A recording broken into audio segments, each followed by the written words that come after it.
Jó, um homem muito rico, um homem com 10 filhos, um gado pra caramba, várias ovelhas, bois, jumentos, camelos, e ainda várias pessoas que serviam a ele.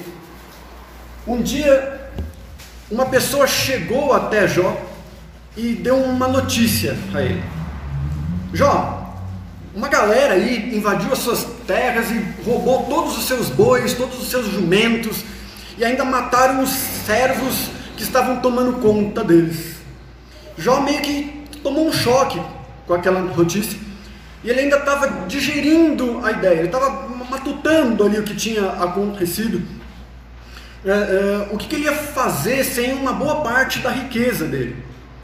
E nisso, enquanto ele está pensando, chega uma segunda pessoa com uma outra notícia e diz assim: olha, Jó, as ovelhas, elas morreram todas queimadas por conta de um raio que caiu no campo, e até os servos que estavam cuidando delas morreram junto. Já aconteceu isso com você? Acabar de receber uma notícia ruim e vem outra? Pois mal esse segundo tinha acabado de falar, vem um terceiro: Jó, os caldeus invadiram as suas terras e levaram todos os camelos e mataram todo mundo. Imagina como já estava Jó nessa hora. O que acontece quando a gente começa a receber notícia ruim assim em seguida? Normalmente a gente tenta se apegar em alguma coisa que consola a gente. Toda a riqueza dele tinha acabado, mas ainda restava a família dele. E aí então chega mais um cara, mais uma notícia. Não teve tempo de oração, não teve tempo dele recordar os momentos bons que ele tinha passado na presença de Deus, não teve tempo de consolo, não teve tempo para pensar o que ele ia fazer. Não deu para se apegar com nada, não teve tempo de respirar. Só tinha um desespero em Jó, e notícia ruim, chegando uma depois da outra. E aí esse cara vira para Jó e diz assim: Jó, seu filho mais velho estava dando uma festa lá na casa dele, e ele chamou todos os irmãos, chamou todo mundo. Do nada veio um vento do deserto e derrubou a casa com todo mundo dentro. Ninguém sobreviveu, Jó. E aí então Jó entra numa espécie de um colapso mental. Ele surta, né? O desespero toma conta, ele rasga a roupa, ele raspa a cabeça. São dois sinais de desespero total, de luto, né? Sinais de uma dor esmagadora. E você pode estar assim hoje, aflito, cansado, sobrecarregado. Você pode estar preocupado, talvez abatido, oprimido, achando que tem muita coisa dando errada na sua vida. Essa pode ser a tua realidade hoje. Mas o que você tem feito em relação a isso? Qual tem sido a sua atitude com o que vem acontecendo na sua vida? Jó, ele colocou a cara no chão e adorou. Vocês esperam ter toda sorte de bênção vindo de Deus, mas chegam as aflições e vocês reclamam. Na bênção, Deus é bom, mas na aflição, já não é tanto. Ele é digno de ser adorado, enquanto tudo está bem. Mas aí uma única aflição, já faz com que você ache que ele não é digno mais de ser adorado. E aí esquece que Jesus nos avisou que no mundo nós iríamos ter aflições, mas que era para a gente não perder a esperança. Jó, ele não questionou a Deus, ele simplesmente se humilhou e adorou. Aquela frase clássica de Jó: o Senhor me deu e Ele mesmo tirou, bendito seja o nome do Senhor. Tudo o que eu tenho foi Deus quem me deu. Tudo o que eu tenho é dele. Foi mais ou menos isso o que Jó disse. Ele não murmurou, ele não inventou desculpa, ele não tentou culpar ninguém, ele não culpou nenhuma circunstância, nenhuma situação. Apesar de tudo, Jó não pecou. Ele não atribuiu a Deus falha alguma. Mas não parou aí. Depois de tudo isso, Jó começou a ter terríveis feridas, desde as solas dos pés até a cabeça dele. Depois de tudo que ele tinha passado, depois de toda a dor mental, ele ainda fica doente. Chagas por todo o corpo, feridas cheias de pus espalhadas em cada pedacinho do corpo de Jó. Ele passou então a sentar em cinzas, que aliás era talvez uma possível relação ainda com o luto dele. Mas além disso, as cinzas são um ambiente estéril. A chance de contaminação para as feridas de Jó ali nas cinzas eram menores. As cinzas essas possivelmente eram as cinzas dos sacrifícios que Jó fazia para Deus, para que Deus perdoasse os seus filhos ainda antes que eles pecassem. E então ele pega um caco de vaso, um caco de barro, e começa a limpar as feridas para tirar o pus acumulado e evitar mais infecção. E no fim, ninguém mais sequer conseguia olhar para Jó. Ninguém ajudava ele, ninguém cuidava dele. A esposa de Jó incentivava ele a amaldiçoar Deus e morrer logo de uma vez. Ele achava ruim com ela, e ele argumentava, né? Ele falava que ele aguentava esse sofrimento, mas sem pecar, sem negar a Deus. E nisso tudo, alguns amigos de Jó souberam da situação dele e foram lá fazer uma visita. Um tal de Elifaz, Bildade, Zofar e Eliú. Esses são os nomes dos amigos de Jó que foram lá para visitar ele. E chegando na casa de Jó, esses caras mal conheciam Jó, mal reconheceram Jó.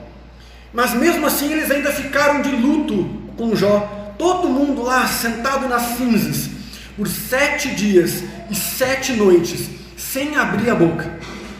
Até porque era um costume lá da época que no luto ninguém falava nada até que o próprio enlutado falasse alguma coisa.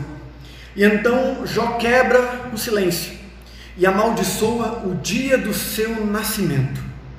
Você já passou por alguma situação assim que você dissesse: maldito dia que eu nasci?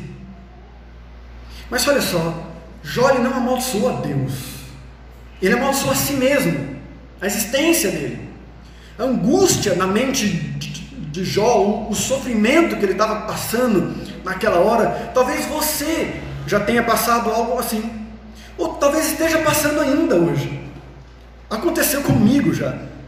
Tinha uma época da minha vida que a única oração que eu conseguia fazer era pedir a Deus por tudo que era mais sagrado, que Deus me matasse, porque eu não queria mais passar pelo que eu estava passando. E Jó, ele fez a mesma coisa. Ele fala até que era melhor que ele tivesse sido abortado do que ele tivesse nascido. Ele amaldiçoa os joelhos que sustentaram ele amaldiçoa os seios que amamentaram ele. E nisso tudo vem Elifaz, um dos amigos dele lá, e começa a falar com Jó. Mas presta atenção no que esse cara diz. Ele vira para Jó e fala algo mais ou menos assim: você é hipócrita, Jó. O cara todo machucado, por dentro, por fora, o corpo detonado, a mente abalada, e ainda ele tem que ouvir de alguém que estava lá para supostamente consolar ele, que ele era hipócrita. E o tal do Elifaz, ele continua ainda, ele vai falando coisas mais ou menos assim: olha, Jó, quando eram as pessoas que passavam por situações complicadas, você sempre tinha uma palavra de ajuda, né, Jó? Mas agora que a coisa é com você age diferente do seu discurso. Sabe, Jó, não tem mal que vem sem causa. Aqueles que colhem a maldade é porque plantam a maldade. Se até entre os anjos de Deus teve os desertores, por que você ia ser diferente? Olha, eu já vi gente ruim tendo sucesso por um tempo, mas uma hora ou outra eles caem. Olha, se eu fosse você, Jó, eu ia buscar Deus. Eu ia pedir perdão pelos meus pecados, porque, sabe, Deus, Ele é misericordioso. Ele pode te perdoar, Ele pode sarar as suas feridas, Ele pode te livrar desse mal. Então já ouve o que eu estou falando. Só pede perdão. Um discurso, gente, totalmente abarrotado de religiosidade. Pessoas que te olham e te julgam pelo que elas acham, sem se importar em conhecer de verdade a sua vida, sem saber a fundo pelo que você está passando. Elas chegam, tocam nas suas feridas como se aquilo já não te afetasse o suficiente, jogam na sua cara coisas pelas quais você já luta faz tempo e já é sacrifício para você. E ao invés de te ajudar, elas expõem a sua vida e te puxam para baixo. E no final ainda se acham superiores. Só que nenhuma delas conseguiria calçar os sapatos que você veste e andar os caminhos que você anda. E aí Jó responde para Elifaz: cara, você não faz ideia do quanto que eu estou sofrendo. Você não está passando o que eu estou passando. Você não está vivendo a minha vida para poder vir e falar isso de mim. E quantas vezes isso já não aconteceu com você? Quantas vezes pessoas sem um pingo de conhecimento da sua vida vêm falar um monte de asneira para você?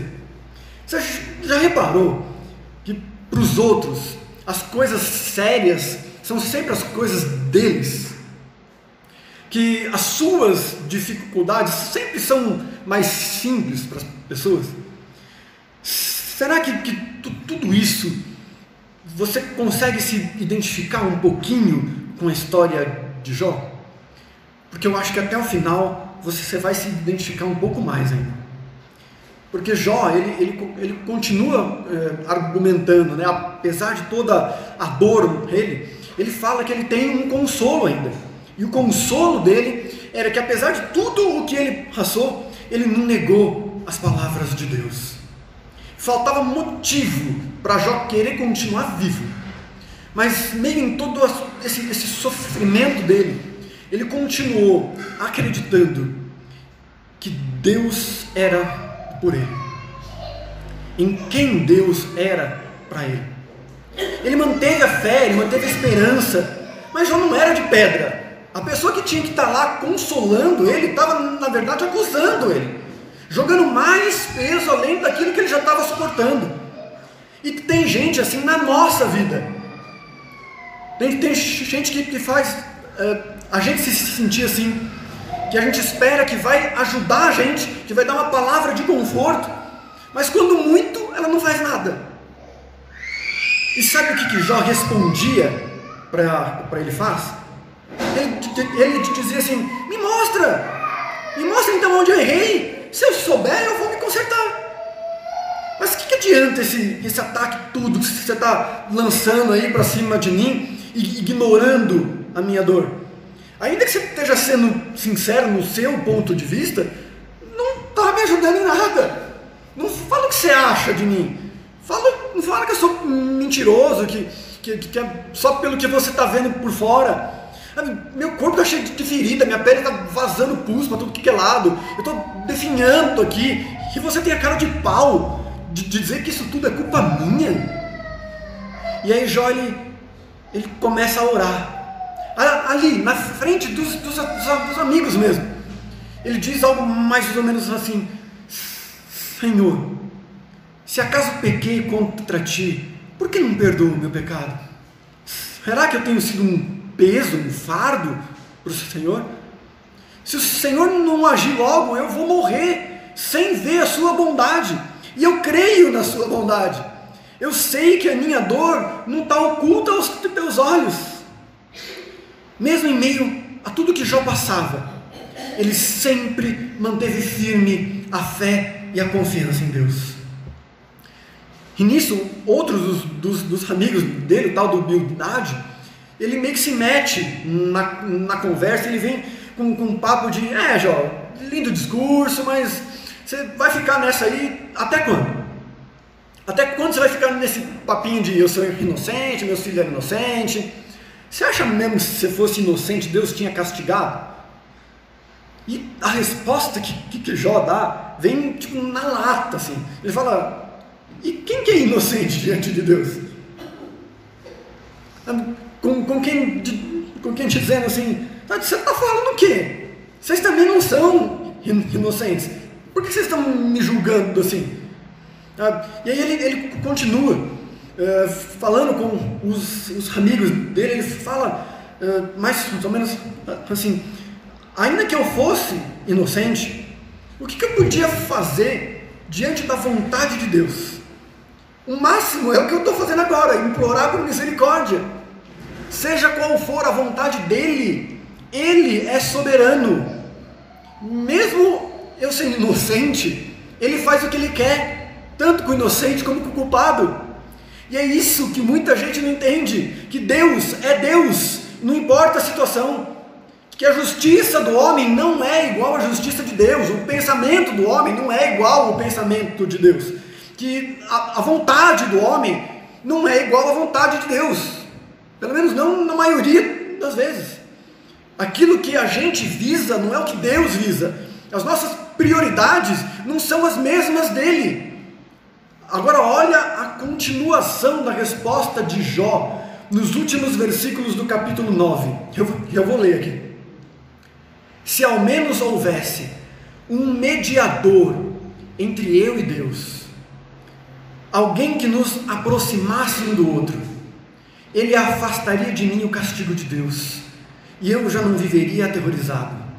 Então falaria com ele sem medo, mas sozinho não consigo fazê-lo.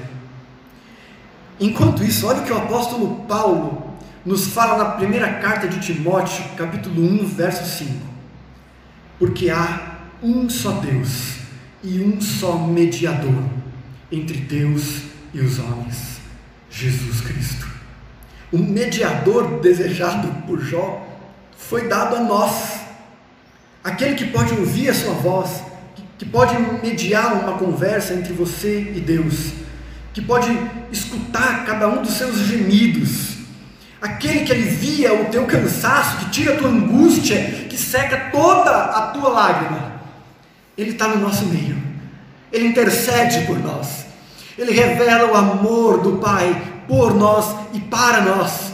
E ele abriu os braços para você e disse em Mateus 11, 28, igual o pastor disse na semana passada: venham a mim todos os que estiverem cansados e oprimidos ou sobrecarregados, e eu vos aliviarei. Tomem sobre vocês o meu jugo e aprendam de mim, que sou manso e humilde de coração, e então acharão descanso.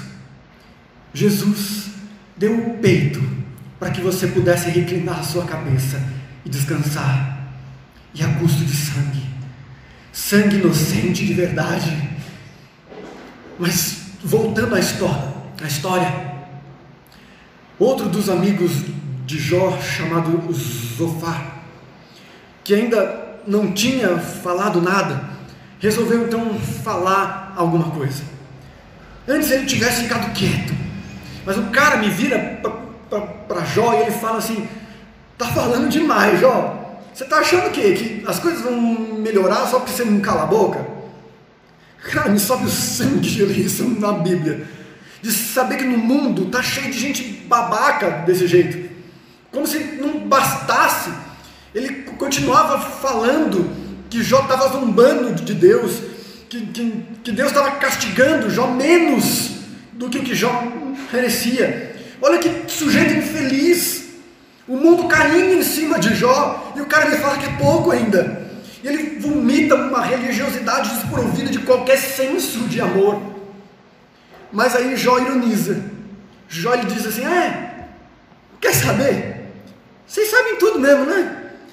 Coitada da humanidade quando vocês morrerem, porque ela vai perder as pessoas mais sábias e inteligentes do mundo. Mas sabe o que mais? Eu também sei de algumas coisas. e eu sei que vocês não são melhores do que eu. É simples. Faz o seguinte: vai no rio ali, pega um peixe, pergunta para o peixe. Pega uma ave no céu, pergunta para a ave. Pega um animal qualquer aí que passar na frente de vocês e pergunta, porque ele vai ensinar a vocês.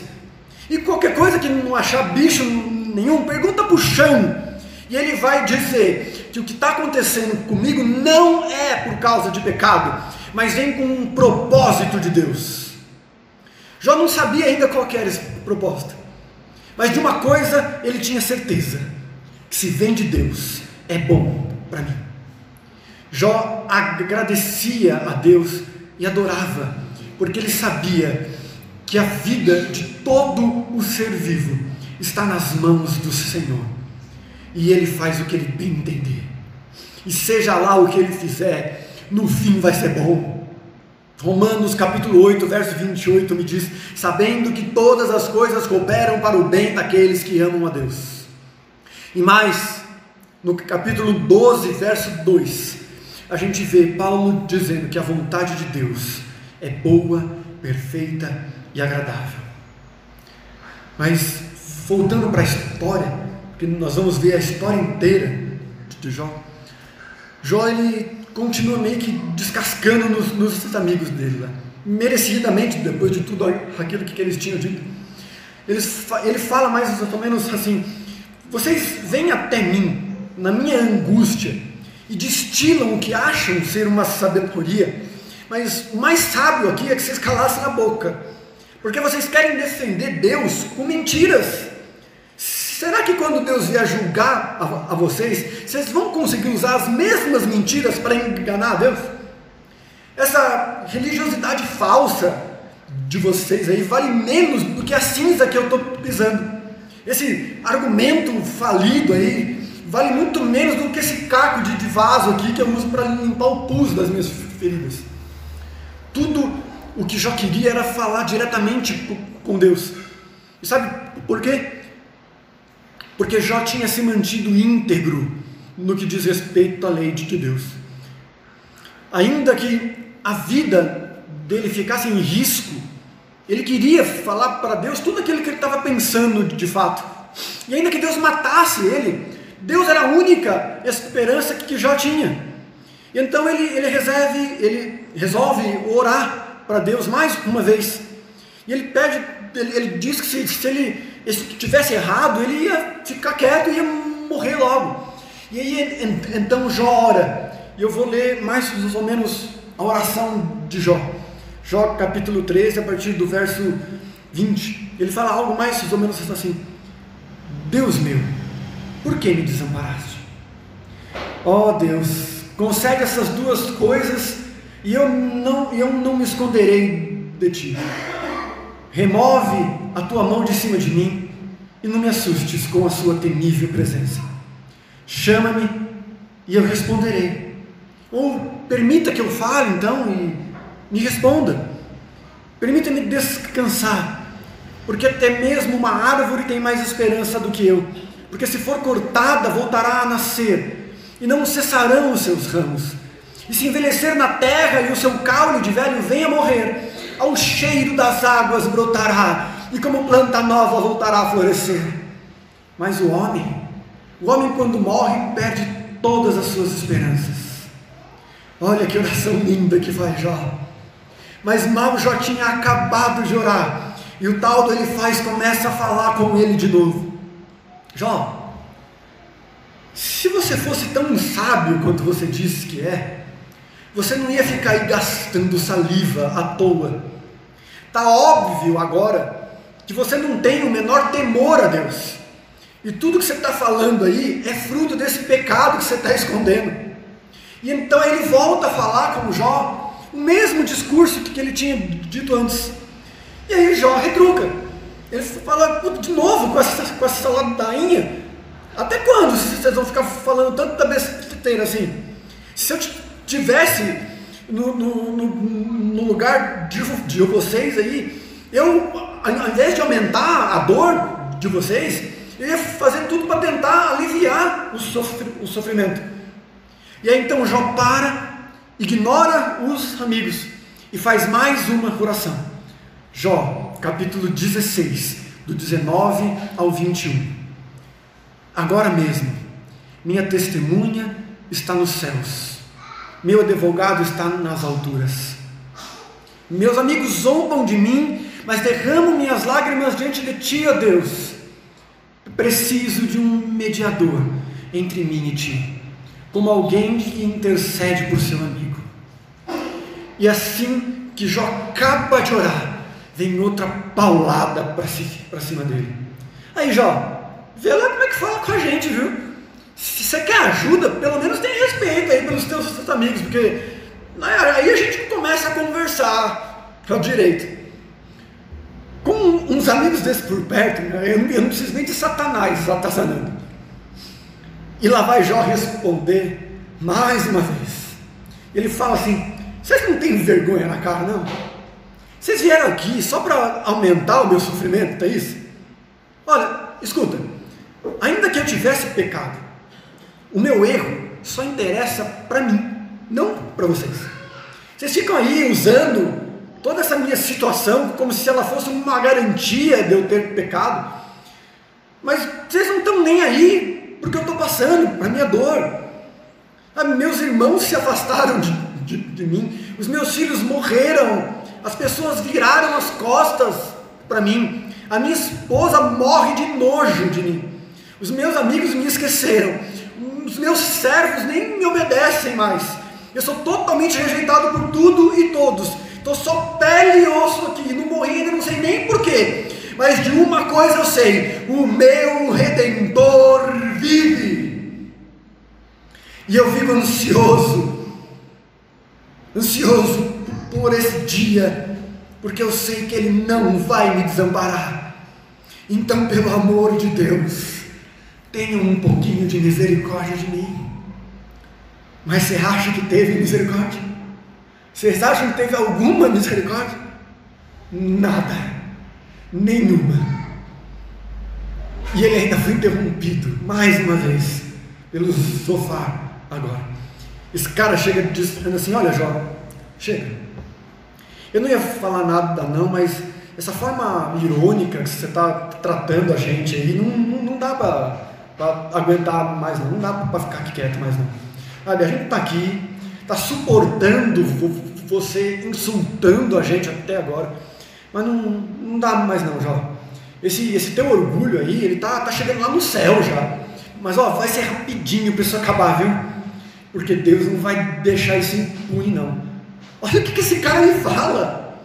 E Jó, na sua eterna paciência, vai responder os caras de novo, e aí ele vai falar assim: olha, faz o seguinte, vocês querem mesmo me ajudar? Então escuta, enquanto eu estiver falando, vocês ficam quietos, tá? Depois, até vocês podem vir tirar um sarro da minha cara, mas primeiro me escuta. As pessoas ruins têm vivido uma vida de rei, tudo dá certo para quem é ruim. Elas têm sucesso, elas têm uma família invejável, elas chegam numa velhice de boa, elas não têm o que temer, a mão de Deus não pesa sobre elas, tudo que elas têm vai bem, saúde perfeita, festa toda hora, curte a vida numa boa, e até na hora de morrer, morre em paz, no enterro ainda é cheio de gente. Apesar de tudo isso, como é o relacionamento dessas pessoas com Deus? É sério. Eles não oram, eles não obedecem a Deus, eles acham que tudo o que eles têm foram eles mesmos que conseguiram, são totalmente ingratos. Mas Jó, ele dizia assim: eu quero distância desse tipo de pensamento. Vale muito mais estar no caminho do Senhor do que qualquer paz momentânea, porque no final o destino de todo mundo é o mesmo, volta todo mundo para o pó. Mas e o que vem depois? Agora compara com o começo da oração de Jesus, que o apóstolo João relata no capítulo 17 do Evangelho. Pai, é chegada a hora, glorifica o teu Filho, para que o teu Filho te glorifique, assim como lhe deste autoridade sobre toda a humanidade, para que conceda a vida eterna a todos os que lhe deste. E a vida eterna é esta, que te conheçam a ti, o único Deus verdadeiro, e a Jesus Cristo, a quem enviaste. De que me adianta ter toda a paz do mundo e não sofrer aflição nenhuma, se com isso eu não conheço a Deus? E apesar de tudo isso, os caras não paravam de encher o saco de Jó. Eles vinham com um papo para cima de Jó, mais ou menos assim: Jó, você não quer que a gente engula essa aí de que é por causa da sua retidão, né, que está acontecendo tudo isso com você? Não tem como pensar assim. Com certeza é por causa desse zilhão aí de pecados que você tem. Você deve ter, sei lá, recusado de dar água ou comida para alguém. Você mandou uma viúva embora sem dar nada para ela. Você, enfim, ignorou um órfão, alguma coisa assim, com certeza. E é por isso que você está vivendo essa situação. E se nós formos ler o capítulo 24, eu não vou ler, mas nele Jó deixa claro que ele ajudava os órfãos com os jumentos que ele tinha, aqueles que foram roubados. As viúvas ele ajudava com os bois, que também foram roubados. E esses caras eram amigos dele, com certeza eles sabiam disso, e mesmo assim eles atacavam a dor de Jó sem piedade nenhuma. Por fim, Jó já nem respondia mais para os amigos. Tudo que ele fazia era orar. E numa das orações, Jó ele começa assim: se ao menos eu soubesse onde achar Deus, eu ia expor a minha causa e eu apresentaria os meus argumentos. Vocês conseguem perceber que até esse ponto Jó ainda não sabe aonde achar Deus? Jó ele temia a Deus, ele confiava em Deus, ele obedecia a Deus, ele adorava a Deus, mas Jó não conhecia Deus de verdade ainda. Ele não tinha um relacionamento, uma experiência com Deus. Enquanto isso, os amigos continuavam acusando Jó de ser o responsável por todas essas coisas que eles estavam passando. E entre uma ironia e outra, Jó ele continuava insistindo na inocência dele. E ele declarou uma inocência total em relação a todos os pecados que ele vinha sendo acusado. E até daquilo que ele não estava sendo acusado, ele também declarava a inocência. Mas o mais curioso nessas últimas palavras de Jó está no capítulo 30, no versículo 15. Eu não sei como que vai estar na sua versão. Na minha, ela diz assim: vivo apavorado, como vento perseguem a minha honra, e como nuvem passou a minha felicidade. Parece um versículo meio despretensioso ali no meio das palavras de Jó. E eu posso até estar equivocado em analisar ele de uma forma um pouco diferente. Mas tem uma coisa aqui que me chamou muito a atenção, por conta de duas palavras que aparecem no mesmo versículo. Uma delas é vento e a outra é felicidade. Vento, no original hebraico, é ruach, que ele significa vento, sopro ou espírito. E é essa palavra que o Antigo Testamento usa para se referir ao Espírito Santo. Eles falam o Ruach Elohim, ou seja, o Espírito de Deus. E parece que esse Espírito estava perseguindo a honra de Jó. E honra aqui, ela pode significar nobreza, no sentido de a coisa mais nobre que um ser humano possui. Tipo, a sua alma, o seu coração, a sua essência. Em outras palavras, o que Jó estava dizendo aqui, talvez até sem saber que ele estava falando algo tão profundo assim, é que apesar de todo o pavor que ele sentia, de todo o sofrimento que ele estava passando, o Espírito de Deus estava incessantemente lutando pela vida de Jó. Mesmo em meio às adversidades, o Espírito Santo estava ali, estava junto com ele. E onde Jó ia, o Espírito perseguia ele por conta da nobreza no coração de Jó.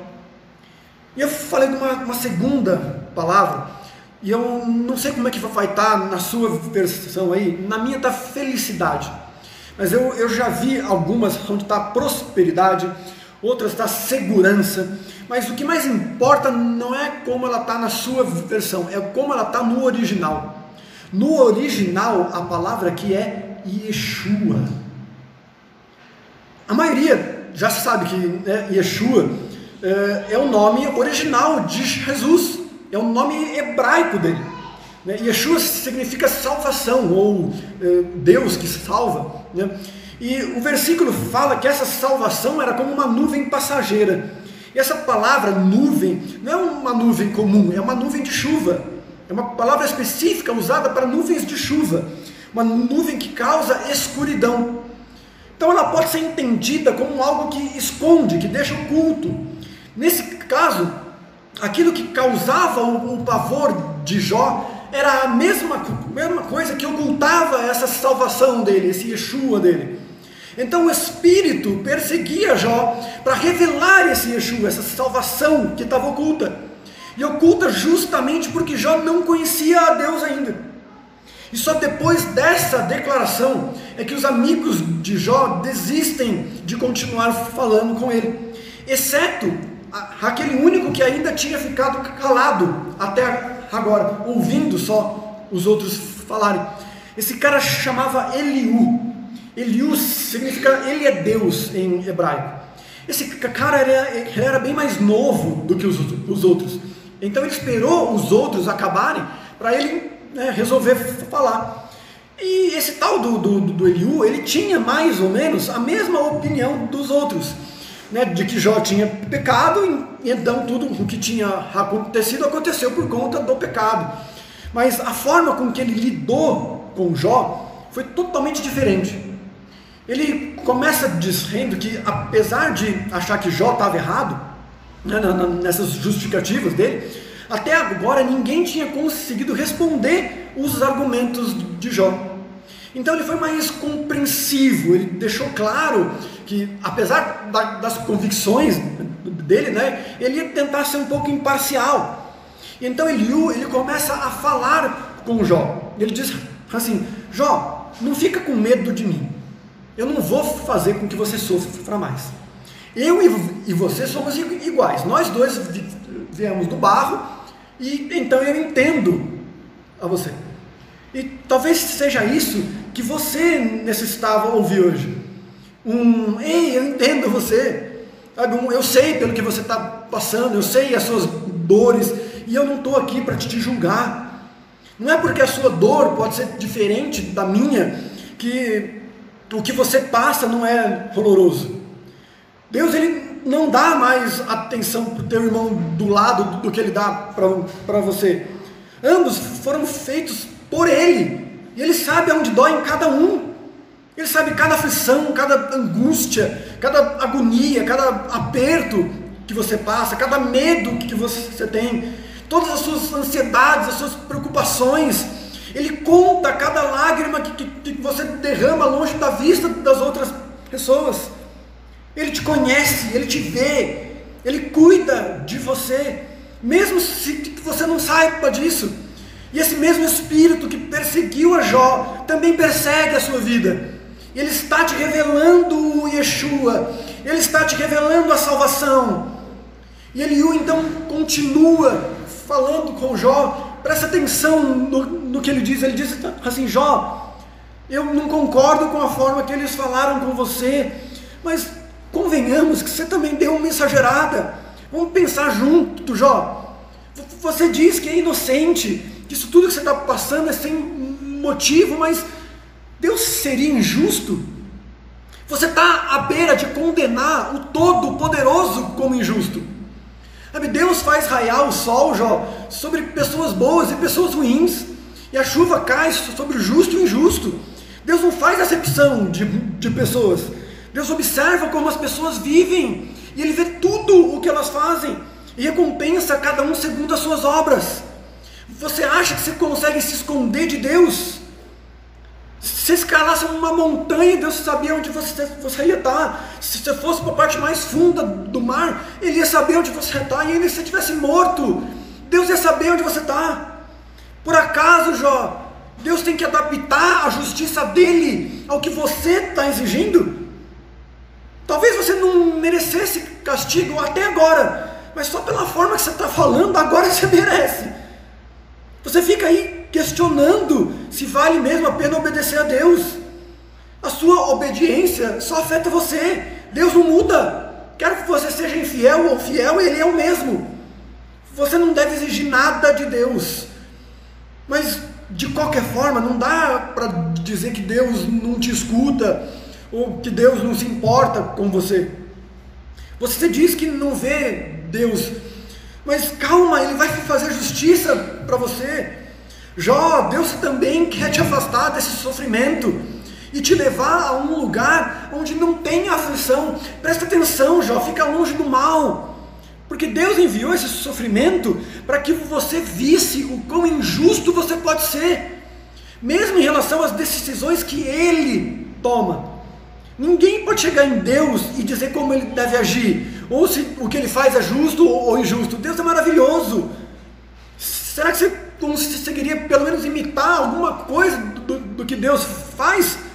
Então para de questionar a Deus. O Todo-Poderoso está além do que a gente consegue entender. E o discurso de Eliú meio que cai como uma pedra gigantesca no colo de Jó. E talvez tenha caído no seu colo também. Sim, você que reclama e que questiona pelo que Deus decidiu que era melhor para a sua vida. Sabe o que já entendeu nesse dia? Que o que é mais importante para Deus não é o mesmo que nós achamos mais importante. Que enquanto para nós o mais importante é dinheiro, é família, é companhia, é saúde, o mais importante para Deus é salvação. E se for necessário que Ele tire todo o resto de você, para que você venha a conhecer Ele, como Jó, né, como estava acontecendo com Jó, então Ele vai tirar, não tenha a menor dúvida disso. Tudo que Deus faz é bom, ainda que aos nossos olhos pareça ruim, vai nos levar a um conhecimento maior, uma aproximação maior com Ele. E depois de tudo o que Eliú falou, apareceu então um furacão onde estava Jó, e do meio do furacão a voz de Deus falou diretamente com Jó. Quem é esse que questiona minha sabedoria com palavras tão ignorantes? Jó capítulo 38, verso 2. E Deus continua: você queria falar comigo, Jó? Então vamos lá, eu vou fazer algumas perguntinhas, beleza? Me ensina aí, Jó, alguma coisa, já que você sabe tanto. Aonde você estava quando eu fundei o mundo? Quem escolheu as medidas da terra? Quem que colocou a pedra angular, o alicerce que sustenta o mundo? Quem que estabeleceu os limites do mar, Jó? Você sabe pelo menos alguma coisa sobre o fundo do mar? Acaso então, alguma vez você ordenou para o sol que ele nascesse? Ou fez a luz do dia se espalhar pela terra? Então, talvez você saiba, de repente, onde ficam as portas da morte? Lógico que você sabe, Jó. Você sabe tudo isso, afinal você já era nascido antes que eu fizesse tudo isso, não era? Você sabe para onde vai o vento, Jó? Você sabe a hora exata que cai a chuva? Você sabe o caminho que um relâmpago faz? Você consegue fazer ele cair num lugar específico? Você sabe alguma coisa sobre o céu? Você consegue mudar alguma coisa de lugar nele, Jó? Você conhece alguma coisa sobre as leis do universo? Você consegue pelo menos usar essas leis para governar a terra? E essas e muitas outras perguntas Deus fez a Jó, e nenhuma delas soube responder. E você? Você sabe responder alguma dessas? Então por que você ainda continua questionando aquele que sabe? Aí Deus então dá um ultimato em Jó. Ele fala assim: você ainda quer discutir com o El Shaddai? Com o Todo-Poderoso? E você sabe qual foi a resposta que Jó deu? Jó capítulo 40, verso 4. Ele diz assim: eu não sou nada. Aquele que se gabava da sua inocência até agora entende quem ele realmente é. E do meio do redemoinho o Senhor responde a Jó, dizendo assim: ainda quer colocar a minha justiça à prova? Ainda acha que você tem razão? Você não pode salvar nem a si mesmo. Ainda que você tenha toda a santidade, toda a integridade, ainda que você obedeça todos os mandamentos de Deus e seja irrepreensível, você depende de Deus. Ele sabe o que é melhor para a sua vida. E o Senhor continua conversando com Jó. Não era isso que Jó queria? Uma conversa? Jó capítulo 41, verso 11. Quem me deu coisa alguma para que eu tenha que pagar depois? Tudo debaixo do céu me pertence. E aí Jó responde: sei que o Senhor pode fazer todas as coisas, e nenhum dos seus planos pode ser impedido. O Senhor perguntou quem era esse que com tanta ignorância questionava a sua sabedoria. Pois bem, sou eu. Falei de coisas que eu não entendia. Jó, ele não se escondeu. Jó, ele admitiu. Jó capítulo 42, versos 5 e 6. Jó admite: antes eu só te conhecia de ouvir falar, agora os meus olhos te veem. Retiro tudo o que eu disse e me sinto arrependido no pó e nas cinzas. Então Deus fala aos amigos de Jó, exceto com Eliú, e manda que eles façam sacrifícios e peçam a Jó para que Jó orasse, para que o pecado deles fosse perdoado. E depois que Jó orou pela vida deles, a vida de Jó mudou. Deus deu para Jó o dobro de todos os bens materiais que ele tinha. Tudo que foi perdido, Jó recebeu novamente. E por fim recebeu mais 10 filhos. Que a gente possa, assim como Jó, aprender a confiar nos planos de Deus, porque Ele é fiel e justo. Que nós possamos saber que não importa o que aconteça na nossa vida, Deus está no controle de todas as coisas. Tudo o que Deus faz na nossa vida é para que nós possamos conhecê-lo cada dia mais e com isso ter a vida eterna. Que Deus te abençoe.